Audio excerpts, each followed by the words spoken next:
स्वागत है सम्राट क्लासेस बाई अरुण में। यूपी टेट 2026 में सामाजिक विज्ञान में फसल उत्पादन संबंधित महत्वपूर्ण प्रश्न हम लेकर आए हैं। तो आइए शुरुआत करते हैं। पहला प्रश्न है, यदि किसी पौधे की पुरानी पत्तियां पीली पड़ जाएं तथा नई पत्तियां हरी रहें तो किस तत्व की कमी का संकेत है? इसमें बी नंबर ऑप्शन सही है, नाइट्रोजन की कमी है और कुछ इस प्रकार से पीली हमको पत्तियां दिखाई देती हैं।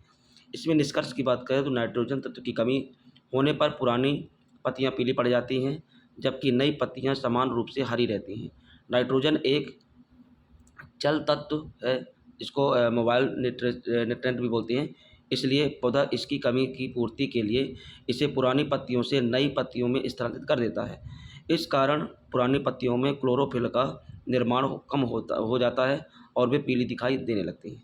ठीक है, इसके बाद कुछ और इसमें निष्कर्ष बात करें तो नाइट्रोजन की कमी के लक्षण कौन कौन से थे? पुरानी पत्तियां पीली पड़ना यानी क्लोरोसिस, पौधों की वृद्धि रुकना, पत्तियां छोटी रह जाना, फसल की उपज में कमी आना। निष्कर्ष की बात करें तो दिए गए लक्षण नाइट्रोजन की कमी को दर्शाते हैं, अतः बी नंबर इसका उत्तर नाइट्रोजन सही होगा। ठीक है, प्रश्न नंबर दूसरा है, आपको बता दें इस तरह के वीडियो देखने के लिए आप जो प्रैक्टिस चला रहे हैं, आपको देखने के लिए चैनल को सब्सक्राइब करना होगा ताकि आने वाला वीडियो आपको समय से अपडेट मिलता रहे। प्रश्न नंबर दूसरा, निम्न में से कौन सी फसल वानस्पतिक प्रवर्धन द्वारा सर्वाधिक उगाई जाती है? गेहूँ, धान, केला, चना। इसमें बी नंबर ऑप्शन है केला। जो मुख्य पौधा होता है ये एरिया पूरा कहलाता है। ठीक है ना, इसमें से जो नई पत्ती उग रही है देखिए ये शाखा है, चूसक जिसे कहते हैं, और ये नया पौधा बनता है। ठीक है, और यहाँ पे भी एक नया पौधा तैयार हो रहा है। ठीक है, इसमें व्याख्या की बात करें तो केवल मुक्ता वानस्पतिक प्रवर्धन द्वारा उगाई जाने वाली फसल है। केले के पौधे में जड़ के पास से निकलने वाले चूसक या शाखा से नए पौधे तैयार किए जाते हैं। ये चूसक मूल पौधे के समान गुण वाले नए पौधे बनाते हैं, इसलिए यह विधि तेज, सरल और विश्वसनीय है। एक मिनट, सॉरी गाइस। ठीक है, इस कारण केला अन्य फसलों की तुलना में वानस्पतिक प्रवर्धन द्वारा सर्वाधिक उगाई जाती है। थोड़ा सा और इसके बारे में जानेंगे कि इसका अन्य विकल्प क्यों नहीं हो सकता। ठीक है ना, जैसे गेहूँ बीज द्वारा उगाया जाता है, धान होता है, चना होता है, तो क्या इसका भी बीज तैयार किया जा सकता है? निश्चित तौर पे इस पर चर्चा होनी चाहिए। ठीक है, और होते हैं लेकिन वो कहीं ना कहीं अब उतना सक्सेस नहीं है। प्रश्न नंबर तीसरा है, पौधों में जल का ऊपर की ओर संचरण मुख्यतः किस बल के कारण होता है? गुरुत्वाकर्षण बल, केशिकत्व एवं वाष्पोत्सर्जन खिंचाव, चुंबकीय बल, घर्षण बल। तो इसमें बी नंबर बिल्कुल सही जवाब है, केशिकत्व एवं वाष्पोत्सर्जन खिंचाव। ठीक है ना, तो वाष्पोत्सर्जन ये किस तरह से देखिए, जल का ऊपर संचरण के लिए हो रहा है, ये ऊपर की ओर हो रहा है। ठीक है ना, और जो बीच बीच में क्षेत्र पाई जा रही है पूरा क्या ये केशिकत्व है।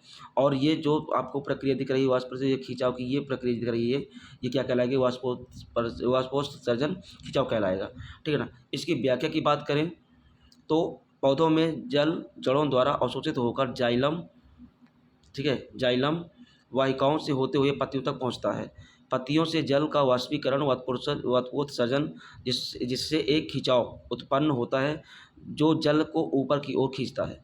जाइलम की सूक्ष्म नलिकाओं में जल के अणुओं के द्वारा असंजन और तथा जल और नलिका की भीतरी सतह के बीच असंजन के कारण केशिकत्व उत्पन्न होता है जो जल को ऊपर की ओर बढ़ने में सहायता करता है। इस प्रकार जल का ऊपर की ओर संचरण मुख्यतः केशिकत्व एवं वाष्पोत्सर्जन खिंचाव के कारण होता है। ठीक है, अच्छा, इसमें अन्य विकल्प की बात करें तो जिससे गुरुत्वाकर्षण बल यह जल को नीचे की ओर खींचता है, ऊपर की ओर नहीं। चुंबकत्व बल की बात करें तो पौधों में जल संचरण में इसका कोई योगदान नहीं है, जो आपका इसमें सी नंबर ऑप्शन था। ठीक है ना, और जो डी नंबर ऑप्शन दिया था घर्षण बल, यह जल संचरण का मुख्य कारण नहीं है। ठीक है, अगला प्रश्न है, फल बनने की प्रक्रिया में निषेचन के बाद अंडाशय किसमें परिवर्तित हो जाते हैं? बीज, भ्रूण, फल, बीजपत्र। तो इसमें सी नंबर सही जवाब है, फल। अब इसमें देखिए ये जो ये प्रक्रिया ये अंडाशय है, ठीक है ना, और ये पुष्प एक पूरा पूरा क्या है पौधा है, और निषेचन के बाद कुछ इस प्रकार बदलता है, और निषेचन के बाद जो अंडा होता है वो किस रूप में बदल जाता है? फल के रूप में बदल जाता है। ठीक है, व्याख्या की बात करें तो पुष्प एक परिपक्व प्रजनन संरचना है जिसमें अंडाशय के भीतर बीज दंड पाए जाते हैं। ठीक ना, जब परागण वर्तिकाग्र पर पहुंचकर अंडाशय के भीतर स्थित बीजांड से मिलते हैं तो इसे निषेचन कहते हैं। निषेचन के बाद अंडाशय की दीवारें बढ़ने लगती हैं और मोटी होकर रसदार या सूखी संरचना में बदल जाती है, यह संरचना फल कहलाती है। ठीक है, इसके बाद थोड़ा सा और जानेंगे कि इस प्रकार की अंडाशय के भीतर स्थित बीजांड निषेचन के बाद बीज में परिवर्तित हो जाते हैं। संक्षेप में बात करें तो निषेचन के बाद अंडाशय क्या हो जाते हैं, बढ़कर क्या हो जाते हैं, फल में परिवर्तित हो जाते हैं। इसलिए निषेचन के बाद अंडाशय फल में परिवर्तित होता है। ठीक है, तो इसका सही जवाब क्या हो जाएगा, फल हो जाएगा। प्रश्न नंबर अगला है 5वां। निम्नलिखित में से कौन सा फल वास्तविक फल नहीं है? आम, अमरूद, सेब, नारियल। आपको कई लोग को पहली बार पता चलेगा कि ये जो सेब है वही वास्तविक फल नहीं है, अब हमको डायरेक्ट इसको फल कहते हैं। ठीक है ना। अब वास्तविक फल की बात करें तो जैसे देखिए आपका आम है, अमरूद है, ठीक है ना, नारियल है, ये सब वास्तविक हैं और ये वास्तविक नहीं है। क्यों नहीं है, इस हम व्याख्या में इसको जानने का प्रयास करेंगे। जो फल केवल अंडाशय से परिपक्व होने लगते हैं या होने से बनते हैं उन्हें वास्तविक फल कहते हैं। जिसमें केवल ओवरी होती है, अंडाशय होती है। ठीक है ना। और जबकि जिन फलों के निर्माण में अंडाशय के साथ साथ पुष्प के अन्य भाग जैसे पुष्पासन, दलपुंज या दलपुंज आदि में भाग हो लेते हैं, अवास्तविक फल कहलाते हैं। सेब एक अवास्तविक फल है क्योंकि इसके निर्माण में अंडाशय के साथ साथ पुष्पासन यानी थैलामस का भी योगदान होता है। जबकि आम, अमरूद तथा नारियल केवल अंडाशय के परिपक्व होने से बनते हैं, अतः ये क्या जाएंगे, वास्तविक कहलाएंगे। ठीक है ना। तो अब मैंने आपको यहाँ बता दिया कि सेब क्या है, ये वास्तविक फल नहीं है। ठीक है। अब ये थोड़ा सा सेब अवास्तविक फल कैसे क्यों है, ठीक है ना, क्योंकि ये मांसल भाग है। ठीक है ना। अंडाशय से बने बीज हैं और अंडाशय की दीवार से बना हुआ भाग है। ठीक है। सेब के मांसल भाग का अधिकांश हिस्सा पुष्पासन यानी थैलामस से बनता है, इसलिए यह अवास्तविक फल होगा। ठीक है ना। प्रश्न नंबर है 6वां। दलहनी फसलों की जड़ों में उपस्थित ग्रंथियां किस कार्य के लिए प्रसिद्ध हैं? जल अवशोषण, प्रकाश संश्लेषण, नाइट्रोजन स्थिरीकरण, श्वसन। तो इसमें सी नंबर ऑप्शन सही है, नाइट्रोजन स्थिरीकरण। ठीक है ना। अब ये भी देखिए क्या है, ये जड़ है और जड़ की ग्रंथि में क्या कहलाते हैं, राइजोबियम युक्त होती हैं। जो जड़ की ग्रंथियाँ होती हैं, जो आपको यहाँ पे थोड़ा सा मैं जूम कर बताता हूँ। ये जो आपको दिख रही हैं, ये राइजोबियम से युक्त होती है। ठीक है ना। इसमें सब में क्या होता है, राइजोबियम इनमें पाई जाती हैं। ठीक है। साथ ही हाँ, अब थोड़ा सा व्याख्या में थोड़ा सा जानेंगे।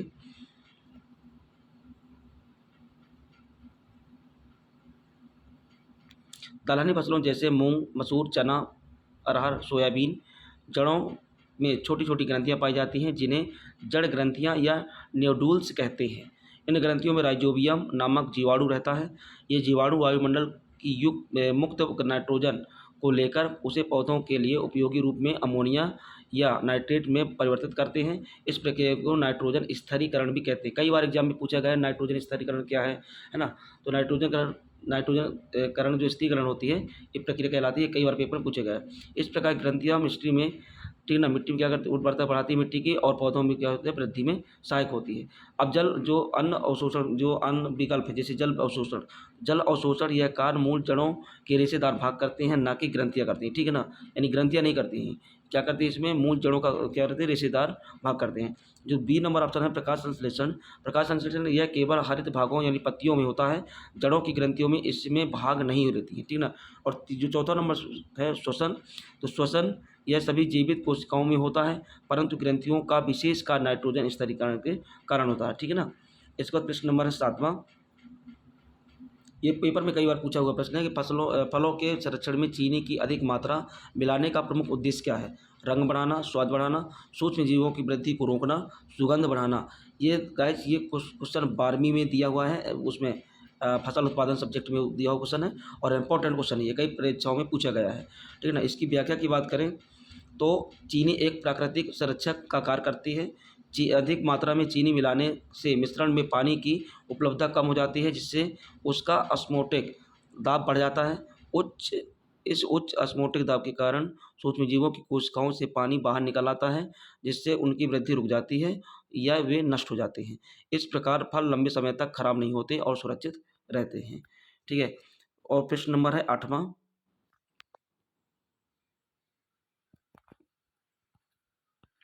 यदि किसी पौधे में फास्फोरस की कमी हो जाए तो सामान्यतः कौन सा लक्षण दिखाई देता है? तो इसमें ए नंबर सही ऑप्शन है, पत्तियां बैंगनी पड़ना। जबकि दूसरा ऑप्शन है पत्तियां सफ़ेद होना, पत्तियां मोटी होना, फल बड़े होना। तो इसमें ए नंबर सही है, कौन सा, पत्तियां बैंगनी पड़ना। अब किस प्रकार से ये फास्फोरस कमी वाला ये पौधा आपको दिखा रहे हैं, ये वाला पौधा, और जबकि सामान्य पौधा ये है। ठीक है। और इसमें थोड़ी सी व्याख्या बात करेंगे तो फास्फोरस एक मिनट गाइस, थोड़ा सा इसको जूम कर लेते हैं। फास्फोरस की कमी से होने पर पत्तियों में बैंगनी या जामुनी रंग दिखाई देता है, विशेषकर पुरानी पत्तियों की निचली सतह और नसों के पास। यह एंथेसाइनिन नामक वर्णक में जमा होने के कारण होता है, जो पत्तियों को बैंगनी रंग देता है। फास्फोरस की कमी से जड़ों का विकास रुक जाता है, पौधा धीमा पड़ता है और फल व फूल क्या होते हैं इसमें कम लगते हैं। ठीक है, छोटा कमज़ोर पौधा छोटा रहना, इस तरह से पत्तियाँ मुड़ जाती हैं, है ना, किनारे किनारे पीली वो बैंगनी कलर पड़ जाती हैं, और फूल व फल कम लगना, और जड़ों का विकास बहुत कम होना। ठीक है, प्रश्न नंबर अगला है 9वां। 9वां नंबर प्रश्न है, उद्यानिकी की शाखा वह शाखा जो सब्जियों से संबंधित है क्या कहलाती है? तो इसमें शाक विज्ञान कहलाएगी। ठीक है, उद्यानिकी पौधों की उन शाखाओं का समूह है जिनका संबंध बागवानी फसलों से होता है। इसकी विभिन्न शाखाएं जिसमें शाक विज्ञान से संबंधित सब्जियां हैं। ठीक है, अब शाक विज्ञान में सब्जियों की खेती करना, किस्मों को सुधार, पोषण, कीट रोग प्रबंधन, कटाई या भंडारण आदि का अध्ययन किया जाता है। ठीक है, और इसकी जो प्रमुख शाखाएं की बात करें तो फल विज्ञान, शाक विज्ञान, पुष्प विज्ञान और वृक्ष विज्ञान। ठीक है ना। इसके बाद प्रश्न नंबर 10वां है, फलों को प्राकृतिक रूप से पकाने वाला पौध हार्मोन कौन सा है?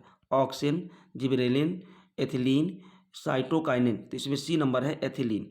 ठीक है ना। एथिलीन हार्मोन पौधों के पकने की प्रक्रिया को प्राकृतिक रूप से नियंत्रित करता है और फलों को पकने में तेज करता है। ठीक है, एथिलीन पौधों का एक प्राकृतिक हार्मोन है जो फलों के पकने, पत्तियों के झड़ने और फूलों को मुरझाने जैसी प्रक्रियाओं को नियंत्रित करता है। यह एक गैसीय हार्मोन है जो पौधों के ऊतकों से बनता है और आसपास के भागों को प्रभावित करता है। कच्चे फलों की बात करें जैसे केला, आम, टमाटर को पकाने के लिए एथिलीन गैस का प्रयोग किया जाता है। ठीक है, अब कुछ अन्य की बात करें तो जैसे ऑक्सिन है तो इसमें पौधों की वृद्धि और फैलाव में सहायक होता है। ठीक है, जिबरेलिन की बात करें तो लंबाई में वृद्धि और बीज अंकुरण में सहायक करता है। एथिलीन की बात करें जो इस प्रश्न में चर्चा में हुई तो फलों के पकने, पत्तियों को झड़ने में सहायक होता है।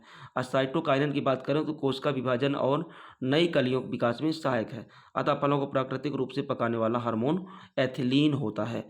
तो गाइज, एक छोटा सा प्रयास है आपको बेहतर से बेहतर प्रश्न और साथ में निष्कर्ष देने का।